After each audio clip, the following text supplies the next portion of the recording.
दशकों बाद कश्मीर में सिनेमा घर खुला है।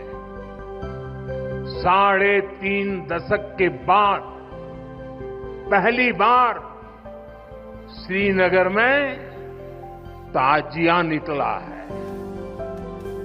धरती का हमारा स्वर्ग तेजी से शांति और सौहार्द की दिशा में आगे बढ़ रहा है। लाल चौक की तस्वीरें बताती हैं कि कैसे जम्मू कश्मीर का कायाकल्प हो रहा है।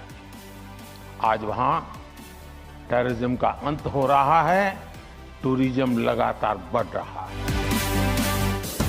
5 अगस्त 2019 वो दिन जब मोदी सरकार ने संसद में उठाया ऐतिहासिक भूल को सुधारने वाला ऐतिहासिक कदम। राष्ट्रपति संसद की सिफारिश पर यह घोषणा करते हैं कि यह दिनांक जिस दिन भारत के राष्ट्रपति द्वारा इस घोषणा पर हस्ताक्षर किए जाएंगे और इसे सरकारी गैजेट में प्रकाशित किया जाएगा, उस दिन से अनुच्छेद 370 के सभी खंड लागू नहीं होंगे सिवाय खंड 1 के। इस तरह एक देश, एक विधान और एक निशान का सपना पूरा हुआ। 370 ये सिर्फ एक 5-4 परिवारों का ही एजेंडा था जी। ये न कश्मीर की जनता का एजेंडा था, न देश के लोगों का एजेंडा था। आज ये सत्य हो गया कि 370 हटने के बाद ज्यादा एकता की अनुभूति हो रही है, कश्मीर के लोगों का अपनापन ज्यादा बढ़ रहा है। धारा 370 और 35A के इतिहास बनते ही नए हौसले से भरे कश्मीर के युवाओं ने सुनहरे भविष्य की ओर कदम बढ़ा दिए हैं। जिन मजबूर हाथों में कभी हथियार और पत्थर थमा दिए गए थे, उन हाथों में अब लैपटॉप हैं। पहली बार घाटी में महिलाओं और वंचितों को मिली है असली आजादी।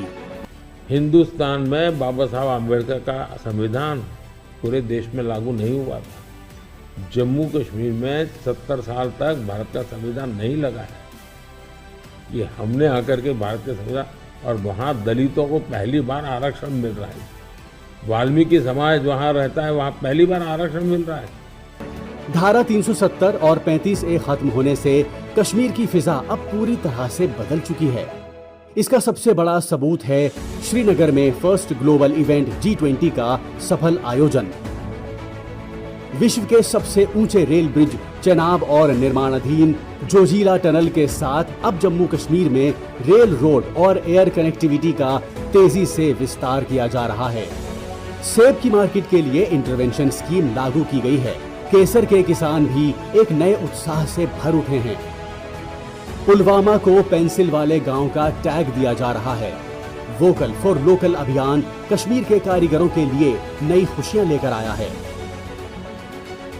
टूरिज्म एक बार फिर से फलने फूलने लगा है और कश्मीर में टूरिस्टों का आवागमन हर साल नए रिकॉर्ड बना रहा है। तो वहीं बाबा अमरनाथ की यात्रा भी अब कहीं अधिक सुरक्षित और सुविधाजनक हो गई है। लद्दाख हो या फिर जम्मू कश्मीर, विकास के सामने आ रही हर चुनौती को भारत परास्त करके ही रहेगा।